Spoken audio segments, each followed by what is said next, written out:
Good morning, everyone. Good morning, Father. Someone once told me, image is everything. And there is a lot of truth to this, because some spend thousands of dollars working on their image. They buy the right car to have the right image, and buy fashionable clothing to present a certain image. There are even image consultants that companies or celebrities hire to help improve their image. They do this because they believe that image is everything. We as Catholics also believe that image is everything, but a different kind of image. That is why the first Sunday of the Great Fast is the Sunday of Orthodoxy, and on this day we celebrate the Church's use of images, which we call icons. We need to define two very important words. First, the word for image in Greek is ikona, and the word orthodox means right teaching. So today we are celebrating the right teaching about the right image. In essence, we are celebrating that image is everything. However, not just any image, the right image is everything.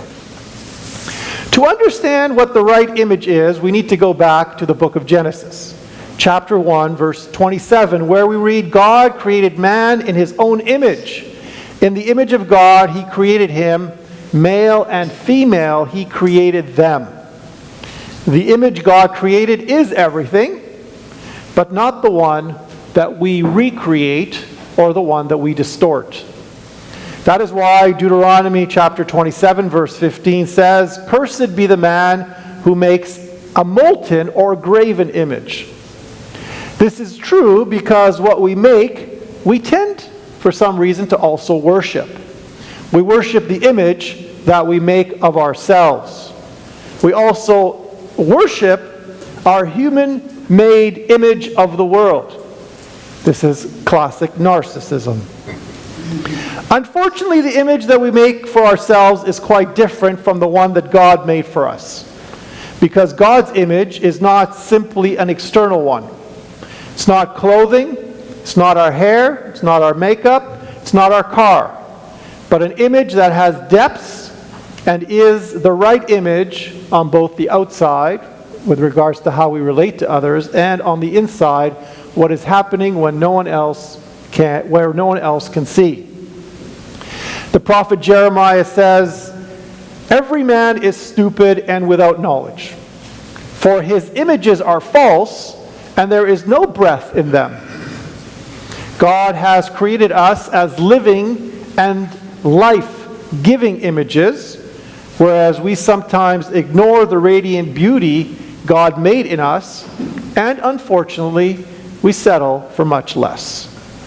That is why on this first Sunday of Lent, we focus on working on the right image, and not just on reinforcing whatever image we have been reinforcing for the rest of the year, or whatever image advertisements, the press, celebrities want us to have of ourselves, which is also an image of insecurity in order for us to buy their product or to follow them.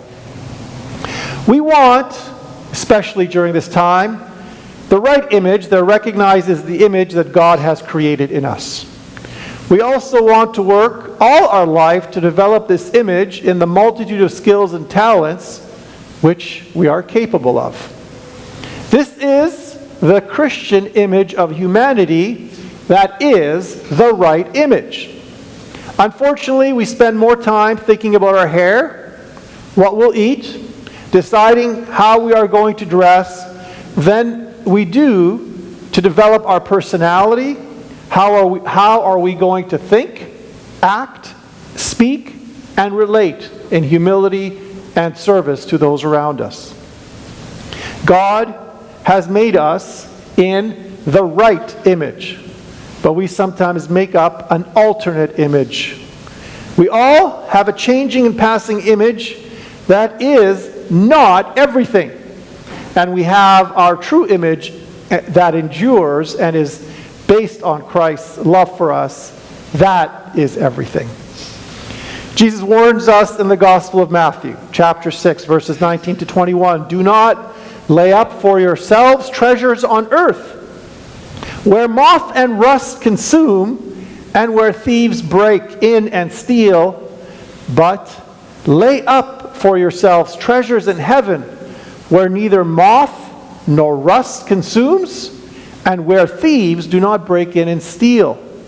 For where your treasure is, there your heart will also be." The image that God wants us to work on is not only the right image of ourselves, but also our right image of the things around us. For example, we often create false images that lead to false expectations, such as a man needs to be macho and always right. A woman is supposed to always be attractive and maybe even seductive. Family life is a prison and constraining. People need to be used for our benefits. And if I'm not getting everything my way, life is boring or unfair. If we have the wrong image of these things, then we need to make some changes. That is why we fast, to work on the right image, which is everything. If we are having problems with the directions, God says to read His directions in His book and to stop being bombarded by all the false messages we have around us. Though simple, God's directions are rather simple yet profound. In today's gospel, Jesus gives clear and simple directions in one of the shortest verses in the entire Bible. Follow me. There's your answer. You want the answer to life? You want the answer to misery? You want the answer to anxiety? You want the answer to your image? You want every answer to whatever question you have, and there it is in 2 words: follow me. He also tells us in saying follow me, to follow me and you will know your image and the image that I want you to live. Because if you read the Gospels, that's actually what Jesus is doing throughout the Gospels. He's correcting people's image. Those who felt they couldn't be forgiven, He says, you're forgiven, go in peace. Those who felt they couldn't be healed, He said, you are healed.